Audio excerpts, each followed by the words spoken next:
Vamos abrir a Escritura Sagrada na carta do apóstolo Paulo aos Efésios, capítulo de número 1, do versículo de número 3 ao verso de número 14. Efésios 1, de 3 a 14, a palavra do Senhor diz assim: Bendito Deus e Pai de nosso Senhor Jesus Cristo, que nos tem abençoado com toda sorte de bênção espiritual nas regiões celestiais em Cristo.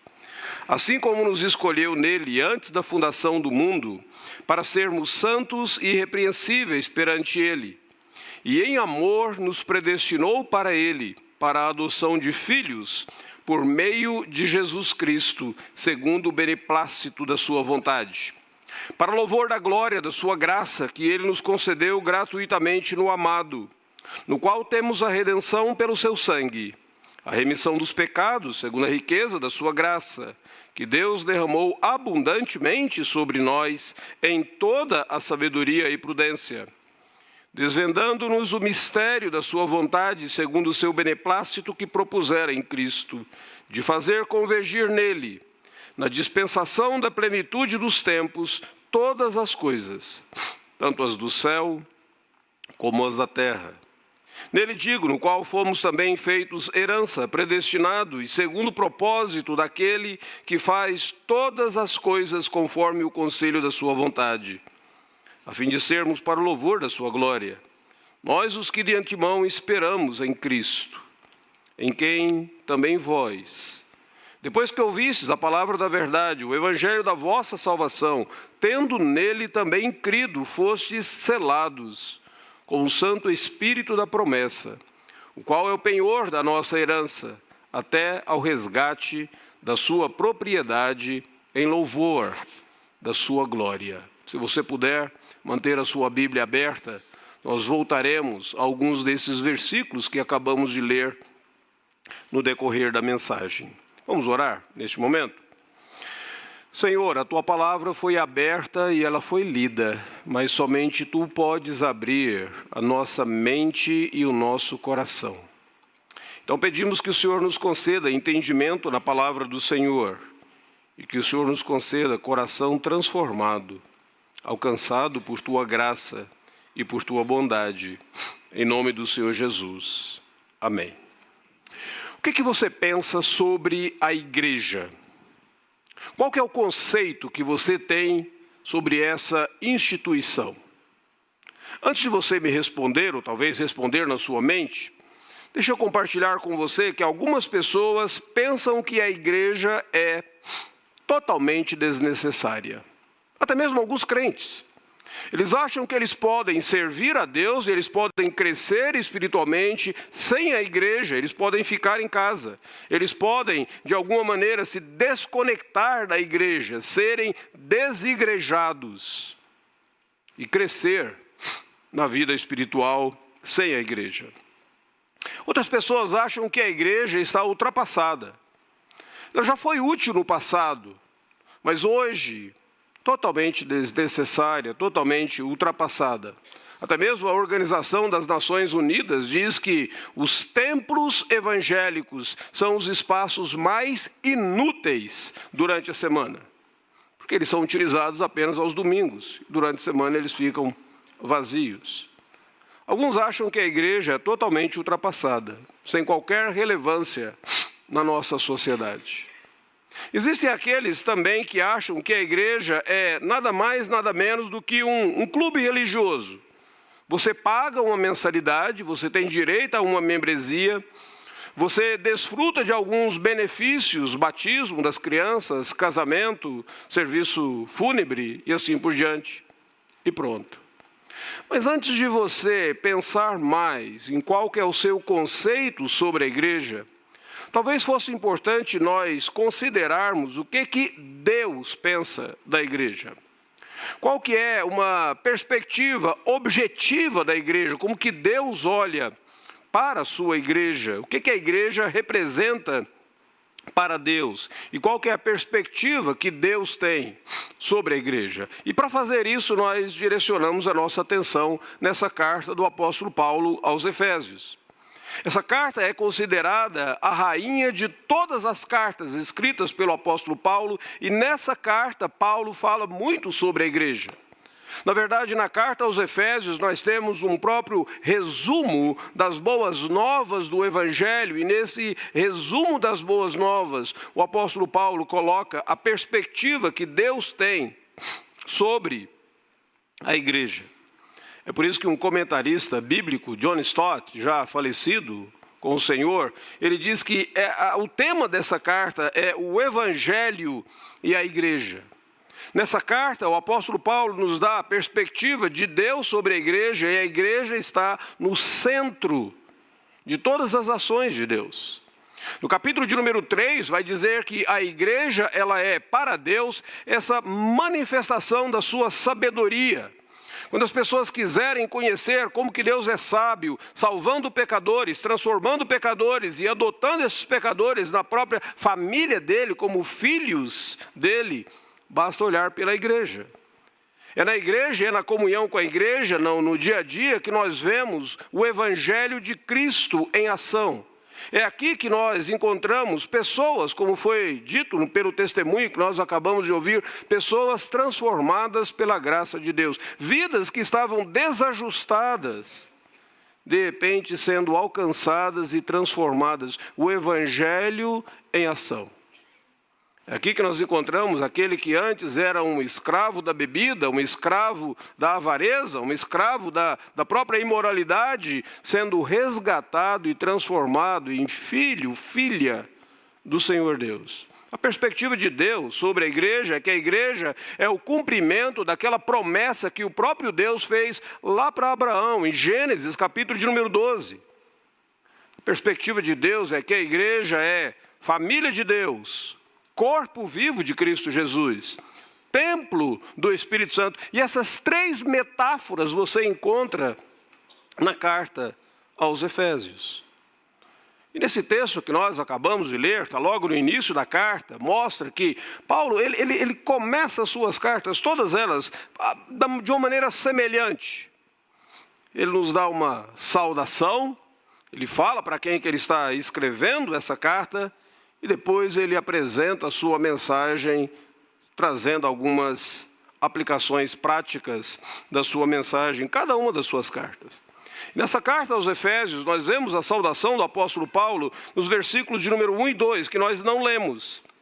Aqui o apóstolo Paulo se identifica como escritor da carta, e ele diz, olha, Paulo, o apóstolo de Cristo Jesus, ele não se apresenta como um professor, nem como um líder da igreja apenas, ele não se apresenta como um herói do esforço missionário, mas ele se apresenta como um apóstolo, alguém que tem autoridade, alguém que foi especialmente chamado por Cristo Jesus para representar Cristo. Então os escritos desse homem precisam ser obedecidos, porque ele escreve em nome do Senhor Jesus Cristo. E quando ele se dirige àquela igreja, aos Efésios, ele diz, vocês são os santos e fiéis. Essa expressão, santos e fiéis, aquela mesma expressão que estava lá no Antigo Testamento, para o povo de Deus no Antigo Testamento, em outras palavras, Paulo está dizendo, vocês, igreja, são a continuidade do povo de Deus ao longo da história. Vocês foram separados por Deus, vocês são santos e vocês são fiéis. Mas depois ele diz assim, aqueles que estão em Éfeso e em Cristo Jesus, vivem em Éfeso e vivem também em Cristo Jesus. Em outras palavras, Paulo está dizendo, sabe, cristão, você é um cidadão de dois mundos. Você vive na cidade, você vive neste mundo, mas o seu nome está arrolado com Cristo Jesus diante de Deus nesse exato momento. Você luta as batalhas deste mundo, você está sujeito às intempéries deste mundo e às dificuldades, mas o seu nome está arrolado ali com Cristo Jesus. Você está em Cristo e Deus te olha a partir de Cristo Jesus. Que coisa boa! E aí o apóstolo Paulo expressa o seu desejo para aquela igreja. Ele deseja que a graça e a paz continuassem sendo uma realidade para aquela igreja. Tudo isso ele faz na saudação, em 2 versículos apenas. E depois que ele faz essa saudação, chega no versículo de número 3 até o 14, ele nos dá uma verdadeira doxologia. A palavra que aparece aqui no grego é uma eulogia. Eulogia é quando você vai no ofício fúnebre, você tem uma pessoa que começa sempre a falar bem daquele que já faleceu. Às vezes a pessoa fala tão bem que não corresponde com o corpo que está ali no caixão, não é? Como a viúva que virou para o filho dela e diz: checa lá se é seu pai mesmo, porque estou falando tão bem. Então, muitas vezes você vai nesses ofícios fúnebres e a pessoa começa a falar, ele está fazendo uma eulogia. E o que o apóstolo Paulo faz aqui, do versículo de número 3 até o versículo de número 14, é uma verdadeira eulogia. Ele começa a elogiar e glorificar e louvar a Deus. Ele faz uma eulogia ao Senhor Deus. Agora, pasme você, porque do versículo de número 3 até o versículo de número 14, tudo isso é uma sentença só. Para nós que lidamos com textos, nós reprovaríamos o apóstolo Paulo por escrever dessa maneira. Mas tudo isso que você encontra do versículo de número 3 até o versículo de número 14 é uma longa sentença. O apóstolo Paulo vai escrevendo e à medida que ele vai escrevendo é como se aquilo fosse tomando um certo movimento e chegando a um ápice. Ao ponto dele dizer, vocês cristãos são habitados pelo Espírito Santo de Deus. E aqui o apóstolo Paulo louva a Deus então, mas por que ele louva a Deus? Ele começa dizendo, bendito seja o Deus e Pai de nosso Senhor Jesus Cristo, que Ele nos tem abençoado. Paulo, em outras palavras, ele diz aqui, a igreja é uma comunidade de pessoas abençoadas por Deus. A igreja é uma comunidade que tem herdado as bênçãos de Deus ao longo de todos os anos. O cristão, a vida cristã, é uma vida abençoada por Deus. É sobre isso que eu gostaria de conversar com você nessa noite.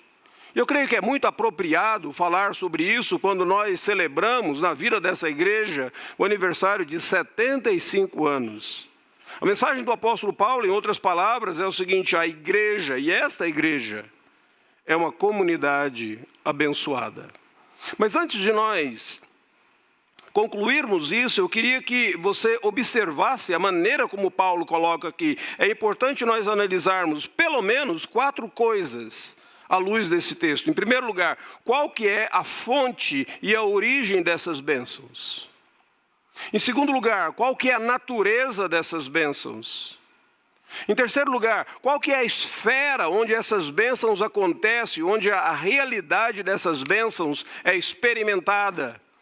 E em último lugar, qual que é o propósito dessas bênçãos? Por que Deus abençoa tanto assim a igreja?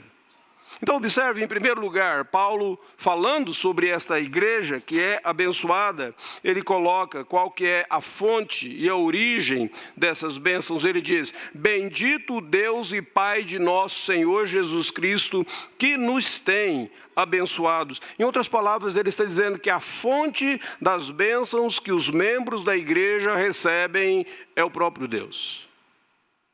A fonte das bênçãos não são os nossos méritos. Não é a nossa vida reta, não é porque nós somos bons ou melhores do que outras pessoas, mas a fonte das bênçãos que nós recebemos é o próprio Deus e a graça do Senhor Deus. Observe no versículo de número 5, ele vai dizer que nós somos abençoados segundo o propósito da sua vontade. Versículo de número 6, ele vai dizer que nós somos abençoados, ele nos deu todas essas coisas gratuitamente no amado. Versículo 7, ele fala sobre o perdão dos pecados, que é de acordo com a riqueza da sua graça. Versículo de número 9, ele diz que nós somos abençoados de acordo com o seu bom propósito. Em outras palavras, o apóstolo Paulo está dizendo, crente, você é abençoado por causa da graça de Deus. Como aquela expressão de Arthur W. Pink, quando ele diz assim: crente, você não pode ser amado mais e você não pode ser amado menos, porque Deus já te ama completamente em Cristo Jesus. Você tem sido abençoado. Versículo de número 11, ele diz: tendo sido predestinados conforme o plano daquele que faz todas as coisas, segundo o propósito da sua vontade. Da mesma maneira que Deus, lá no Antigo Testamento, escolheu Israel, escolheu um povo, não porque aquele povo fosse o melhor, pelo contrário, aquele povo era um povo de dura cerviz, um povo de coração inclinado ao pecado, mas Deus escolheu aquele povo porque Deus colocou o coração dele naquele povo, e Deus chamou aquele povo, e Deus redimiu aquele povo, para que o Messias nascesse naquele povo. Da mesma maneira, no Novo Testamento diz que Deus colocou o seu coração em nós. Somos abençoados, e a fonte da bênção é a graça de Deus em Cristo Jesus. O grande problema é que muitas vezes nós, crentes, tomamos uma atitude muito errada em relação à graça de Deus. A graça de Deus é como se fosse um trilho por onde o trem, a locomotiva passa por essa graça, deslizando, seguindo o destino. Mas muitas vezes eu e você não nos contentamos de estarmos nesse trilho da graça. Nós pegamos o trilho, nós o colocamos numa posição vertical e nós queremos transformar numa escada, onde aquele que sobe um degrau olha para baixo e olha para o outro e julga o outro porque ele não é tão espiritual quanto ele. Essa é uma atitude totalmente tola da nossa parte. Porque a fonte das bênçãos de Deus não se encontra em nossos méritos, em nosso esforço, mas tão somente na graça bondosa do Deus que nos tem abençoado. Ainda sobre a fonte dessa graça, o apóstolo Paulo diz que a fonte dessa graça é o Deus triuno, porque o Deus triuno está comprometido em nos abençoar em Cristo Jesus. Observe nesse texto como que o apóstolo Paulo fala sobre as três pessoas da Trindade. Versículo de número 3, ele diz: bendito Deus e Pai de nosso Senhor Jesus Cristo, que nos tem abençoado. No versículo de número 6, ele fala sobre o Filho, porque a graça de Deus nos é concedida gratuitamente no amado em Jesus Cristo. Versículo de número 13 e 14 diz que Deus, o Espírito Santo, habita no crente, garantindo ao crente a bênção da redenção. Em outras palavras, o apóstolo Paulo está dizendo: o Deus triuno, todas as três pessoas da Santíssima Trindade estão comprometidas em abençoar você, crente, em fazer com que você, crente, seja continuamente abençoado. Mesmo aqueles momentos em que você se sente inseguro, mesmo aqueles momentos que você se sente duvidoso de saber se Deus, de fato, te ama ou tem cuidado de você, o apóstolo Paulo diz: a fonte das bênçãos está na graça bendita do Senhor Deus, e Deus se compromete trinitariamente em te abençoar. A origem de todas as bênçãos que nós recebemos como igreja está em Deus e a sua boa vontade. Mas há uma segunda lição aqui. Qual que é a natureza dessas bênçãos? E aqui uma coisa muito interessante, porque o texto apresenta aqui, dizendo assim, que o Senhor Deus tem nos abençoado com toda sorte de bênção nas regiões celestiais em Cristo Jesus. Com toda sorte de bênção espiritual nas regiões celestiais em Cristo Jesus. Essa expressão, regiões celestiais, ela aparece nessa carta 5 vezes. O apóstolo Paulo, no capítulo de número 1, no capítulo de número 2, capítulo 3, até o capítulo 6, ele faz questão de que os leitores dessa carta entendam que existe uma outra dimensão nessa vida. Que existe não apenas essa dimensão material que nós tocamos, que nós vivemos e que nós enfrentamos nossos problemas nessa dimensão material, mas ele faz questão de que os membros daquela igreja compreendam que existe uma dimensão espiritual, e ele diz assim: Nós temos sido abençoados com toda sorte de bênção espiritual nas regiões celestiais. Quando ele faz isso, ele está dizendo qual que é a natureza dessas bênçãos. As bênçãos materiais, elas perecem, elas acabam, elas morrem, ou nós morremos, e nós deixamos de desfrutar delas. O escritor de Eclesiastes diz que uma das coisas mais tolas que existe na vida é o indivíduo trabalhar a vida toda, acumular para si riquezas e não ter tempo para desfrutar as riquezas que ele acumulou. Eclesiastes diz que se as suas bênçãos materiais, se as suas riquezas materiais não acabam, você acaba. Mas quando o apóstolo Paulo fala sobre bênçãos espirituais, ele fala de coisas que perecem, que permanecem eternamente. E é muito interessante porque quando Deus abençoou o povo dele lá no Antigo Testamento, no geral, as bênçãos que o povo de Israel recebeu eram bênçãos materiais. Tem um capítulo lá em Deuteronômio 28, que é um capítulo das bênçãos, e você observa que diz assim: se vocês obedecerem fielmente ao Senhor e seguirem cuidadosamente todos os seus mandamentos, vocês serão abençoados. Mas como que eles seriam abençoados?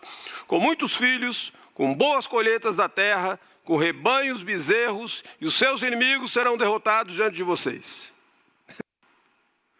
São ótimas bênçãos. Mas eram bênçãos apenas para esse mundo material. O apóstolo Paulo agora, escrevendo essa carta, ele diz para os crentes em Efésios, e para mim e para você como cristãos em Cristo Jesus, vocês são abençoados com bênçãos que elas não acabam. Bênçãos espirituais. Quais são essas bênçãos? Olha o versículo de número 4 e 5, ele vai dizer assim: assim como ele nos escolheu antes da fundação do mundo, em primeiro lugar, com a bênção da eleição, com a bênção da própria predestinação. Vocês são abençoados porque Deus os escolheu. Vocês são abençoados porque Deus colocou o coração dele em vocês. E aqui uma coisa muito interessante: essa doutrina da predestinação, essa doutrina da escolha de Deus, ela é fruto da revelação divina, não da especulação humana. Tem pessoas que não gostam da doutrina, mas eles não gostam da doutrina porque eles acham que ela foi produzida por um Agostinho, por um Calvino, quando na verdade a Escritura Sagrada diz: não, Deus escolheu vocês. Deus colocou o coração deles em vocês. O Deus que escolheu Israel lá no Antigo Testamento, escolheu também a igreja. E essa é uma bênção espiritual que não acaba, que não perece. E ele vai dizer que se nós entendermos corretamente essa doutrina do que Deus nos escolheu, isso não é um incentivo para vivermos em pecados, porque a Escritura Sagrada diz que Ele nos escolheu desde antes da fundação do mundo para sermos santos. Ele nos escolheu para a santidade, Ele não nos escolheu para vivermos na pecaminosidade. Algumas pessoas que pensam: se eu fui escolhido por Deus, se eu fui predestinado, eu posso viver minha vida de pecados. E no final Deus vem e conserta tudo e me salva. Paulo não diz isso. Você não achou isso da Escritura Sagrada? Porque a Escritura Sagrada diz que nós fomos escolhidos para sermos santos. O propósito da doutrina da eleição é consolar o nosso coração de que nós estaremos seguros na mão de Deus. Não o propósito de nos enganar, achando que podemos viver fantasiosamente no pecado. Aliás, uma das provas de que nós somos eleitos é se nós vivemos em santidade. Porque nós somos escolhidos para a santidade. O propósito dessa doutrina não é fazer com que o meu coração fique arrogante, mas é gerar humildade dizendo: Ele me escolheu, não porque eu sou bom e sou o melhor, mas porque Ele é gracioso. Ele colocou o coração dele em mim. A primeira bênção que Paulo coloca aqui então é a bênção da eleição, ou a bênção da predestinação. A segunda bênção espiritual que ele diz que nós recebemos, está no versículo de número 5. Ele nos predestinou para ele, para a adoção de filhos, a bênção da adoção.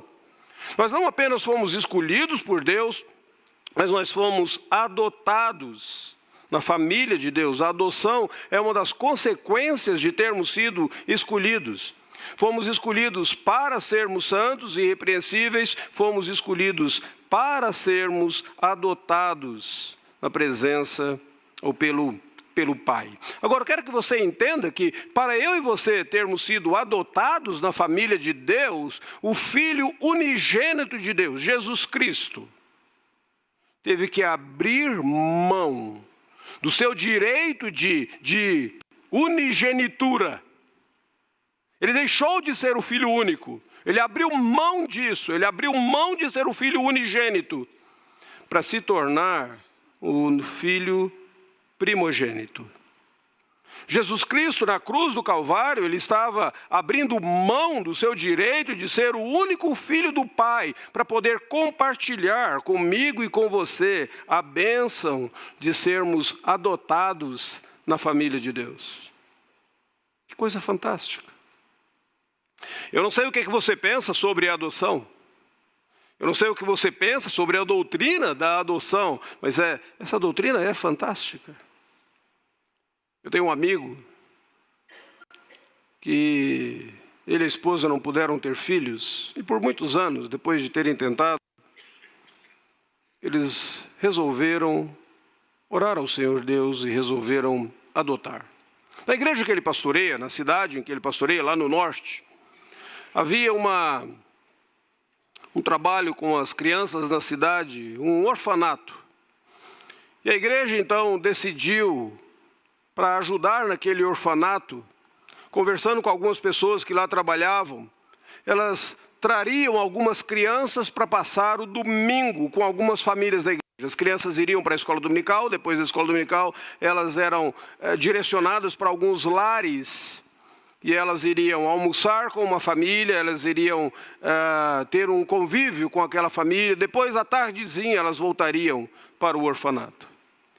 E aquele meu amigo recebeu uma moça, quase entrando na adolescência. Uma menina bonita, pele escura, adolescente. E o coração dele, da esposa dele, se enamoraram por aquela menina. E eles oraram, conversaram sobre a possibilidade de adotá-la. E um dia, antes dela sair, no domingo à tarde, antes dela sair, ele virou e disse assim: você gostaria de ser adotada? E ela olhou para ele e disse: pastor, quem iria olhar para mim? As pessoas não procuram adolescente para adotar, elas procuram criancinhas, elas procuram bebês. Eu já estou entrando na adolescência.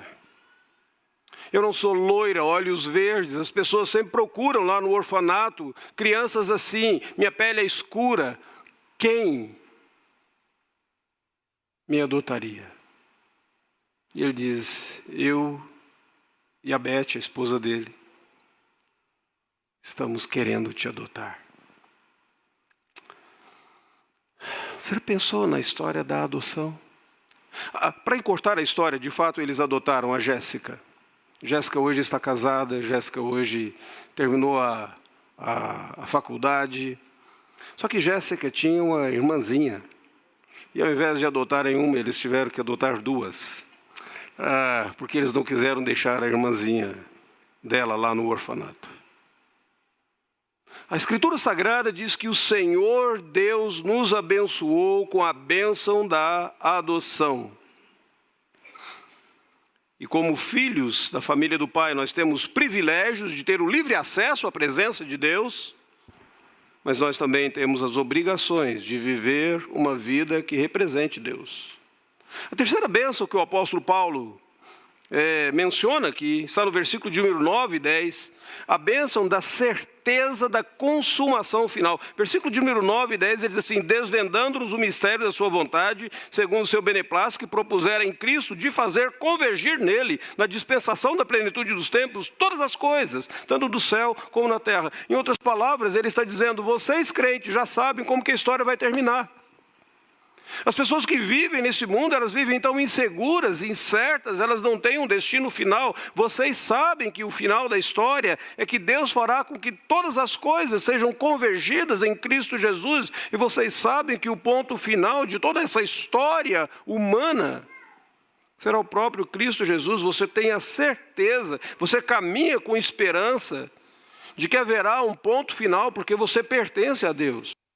Você caminha com um propósito nessa vida, porque você pertence a Deus, você é membro da família de Deus.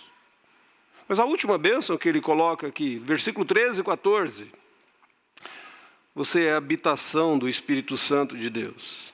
Paulo diz que os crentes foram selados com o Santo Espírito de Deus. A palavra que aparece aqui para selado é aquele mesmo texto lá na Escritura Sagrada, no livro de Gênesis. É um texto que diz que Judá, filho de Jacó, em uma determinada ocasião, depois que a esposa dele morreu, ele saiu indo para uma casa e para uma cidade, e ele viu uma mulher que lhe parecia ser uma prostituta.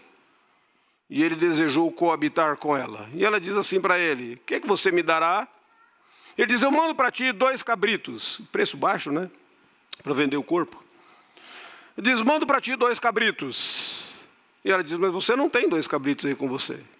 Ele diz: não, mas eu te entrego agora o meu bordão e o meu cajado como selos, como garantias de que de fato eu os mandarei a você.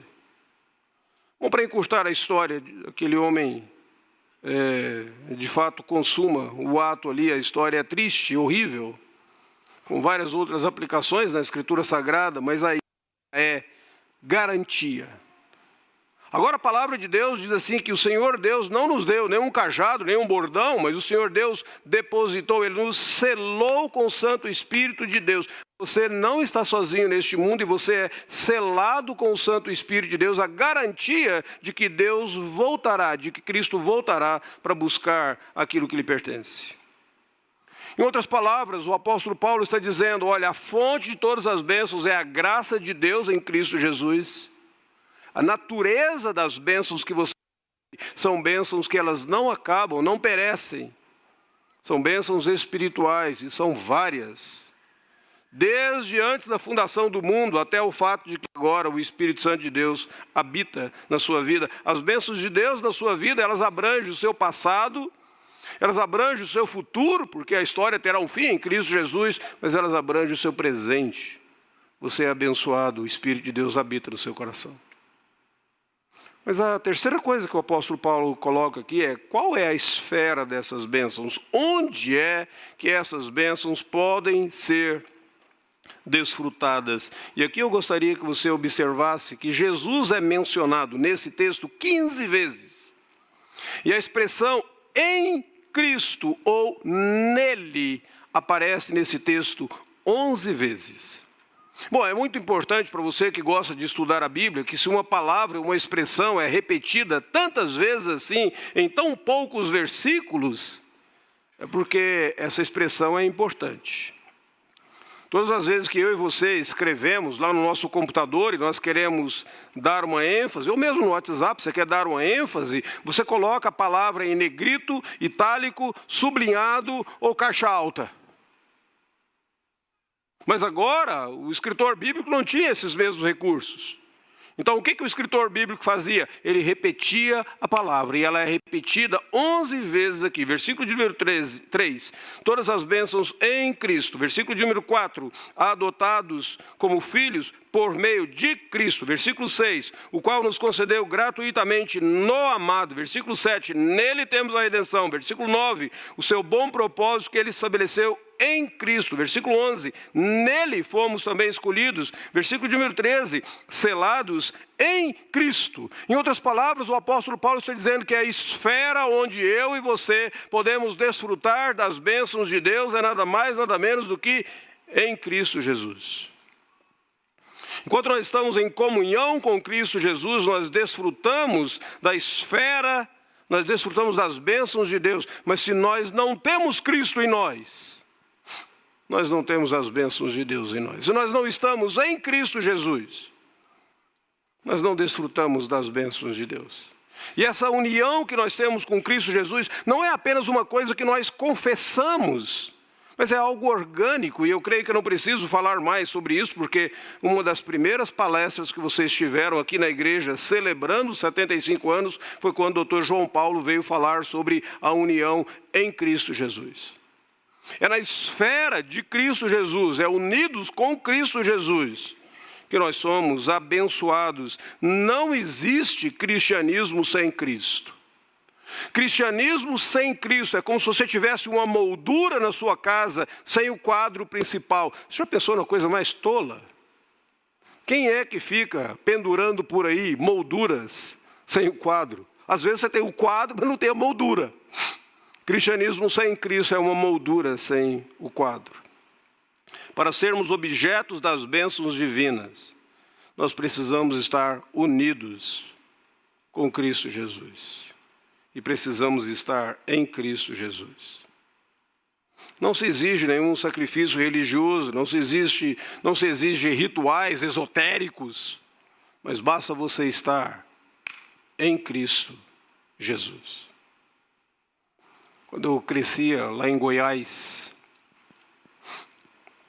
meu pai trabalhava como meeiro. Essa expressão, algumas pessoas de mais idade entendem, os jovens não entendem o que é um meeiro. Meeiro fica parecendo alguém que tem meia, né? Não, meeiro é uma pessoa que trabalha e muitas vezes, ao invés de receber uma paga, um dinheiro, ela recebe metade do produto que ela plantou, metade daquilo que ela cuidou. Ele trabalha sempre recebendo uma porção. E trabalhando como meeiro, meu pai trabalhou em determinada ocasião cuidando de gado. E naquela época, quando o gado era muito... Eu tenho um problema com ar-condicionado, vocês me perdoem, mas não é muito bom para as minhas narinas. Já não tenho um nariz muito pequeno. E o ar-condicionado não ajuda nesse sentido. Mas meu pai trabalhava lá naquela fazenda, cuidando de gado. E era muito gado.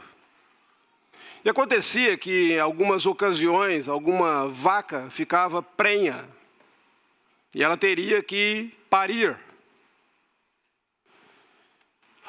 Às vezes, no processo, o bezerro morria. E a vaca ficava sem o bezerro. Cheia de leite, repleta de leite. Seu corpo produzia todo aquele leite, mas sem um bezerro. E sem um bezerro, para iniciar, não tinha como os vaqueiros tirarem o leite daquele animal. Ela poderia ter um negocinho chamado mastite, e muitas vezes ela poderia enfermar e até morrer. Mas em outras ocasiões, no processo do animal parir, a vaca morria. E o bezerro ficava vivo. E a maneira como os vaqueiros faziam parecia cruel. Porque eles pegavam, quando um bezerro morria, eles deixavam os bezerros órfãos lá no curral. E quando, no meio da noite, às vezes, com chuva e tudo mais, quando eles notavam que um bezerro morria, eles já tinham uma faca bem afiada na traseira, e eles tiravam a faca e eles cortavam o couro do bezerro, e enrolavam aquilo num plástico, com placenta e tudo mais. Eles mandavam trazer um bezerro lá do curral, e eles colocavam aquele pelo sobre o bezerro e chegava naquela vaca, naquele animal, e ela cheirava o cheiro dela, do bezerro que havia morrido ali, e ela adotava aquele bezerro. É claro que toda a ilustração é pobre quando nós pensamos em termos do Senhor Deus e daquilo que nós fazemos. Deus não se deixa enganar como o animal se deixava enganar, mas o fato é que quando eu e você nos aproximamos de Deus, a primeira coisa que Ele quer saber é se você tem cheiro do Filho dEle. É se você está em Cristo Jesus.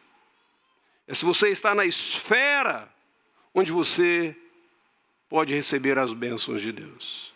Mas em último lugar, Qual que é o propósito das bênçãos de Deus?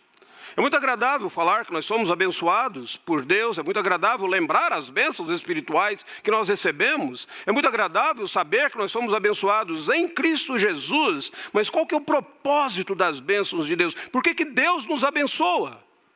E o apóstolo Paulo vai usar isso várias vezes, ele vai usar a expressão, nós somos abençoados para o louvor da sua glória. Versículo de número 6. Ele nos adotou como filhos para o louvor da sua gloriosa graça. Versículo de número 2. A fim de que sejamos para o louvor da sua glória. Versículo de número 14. A redenção daqueles que pertencem a Deus para o louvor da sua glória. Em outras palavras, a bênção vem de Deus para que Deus receba a glória pelas bênçãos que Ele concede. Agora é importante que você entenda o que significa na Bíblia Sagrada a palavra glória. Porque glória significa nada mais, nada menos do que peso. Peso. Se Deus nos abençoa para que Ele receba a glória, é para que Ele tenha o maior peso na nossa vida. É para que Ele tenha o maior valor na nossa vida. É mais ou menos como aquela ilustração daquele professor da universidade, o professor do curso de administração, que chegou diante da sala, no finalzinho do semestre, ele chegou diante da sala, ele trouxe vários jarros de acrílico e ele colocou os vasos de acrílicos, jarros de acrílicos sobre uma mesa e cada um daqueles jarros tinha uma pedra muito grande e as pedras iam mais ou menos até a boca do jarro e o professor virou e disse para os seus alunos, vocês acham que cabe mais alguma coisa nesses jarros? E eles disseram não. E ele pegou uma brita e colocou, e a brita foi encontrando o lugarzinho dela por entre as pedras, e ele disse, e agora? Eles disseram, agora não cabe mesmo. E ele pegou uma areia bem fina, e ele colocou aquela areia, deu uma mexida no jarro de acrílico, e a areia também foi encontrando o lugarzinho dela. E ele dizia, agora vocês acham que cabe mais alguma coisa?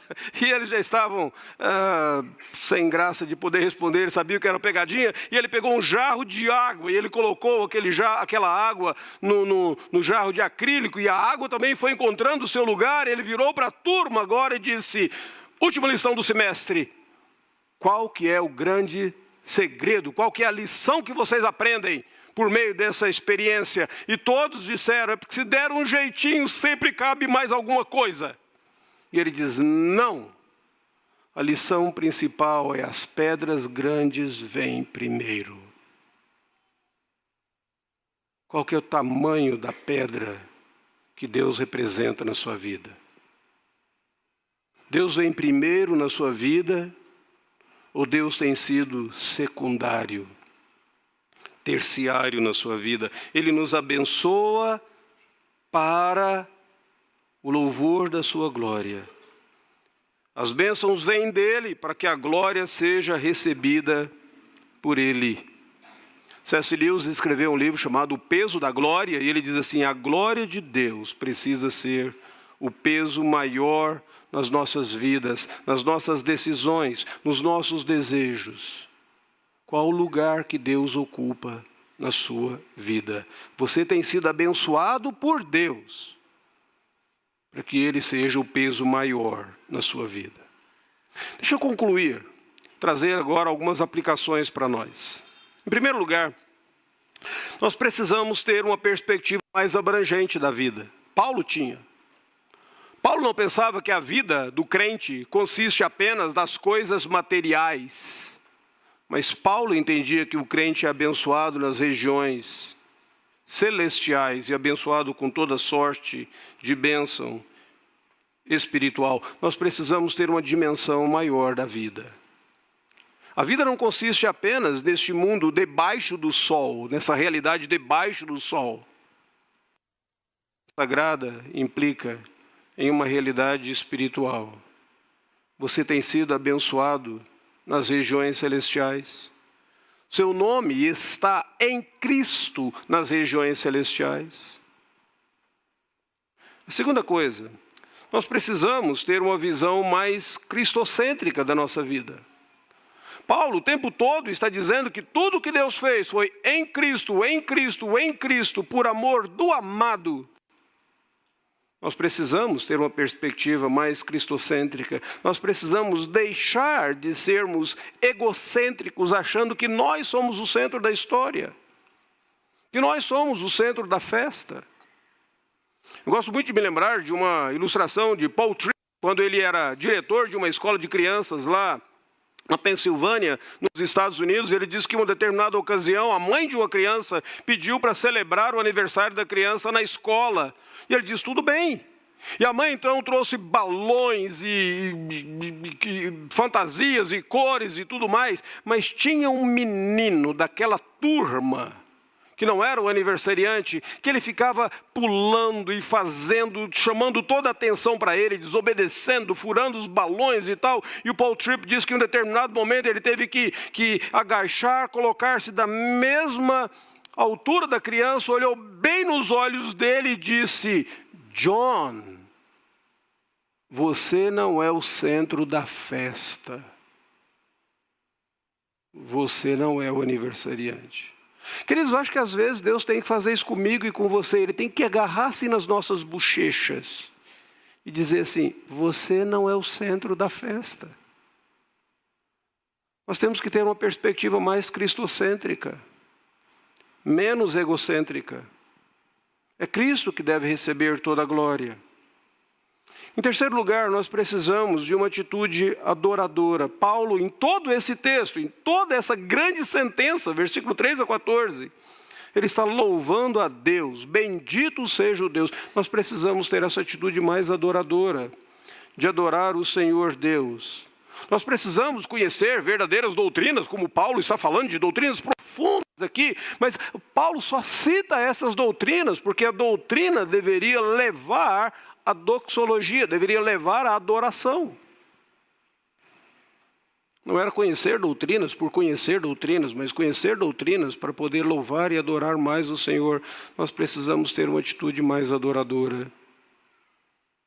Mas em último lugar, nós precisamos ter um compromisso mais vivo com a nossa missão.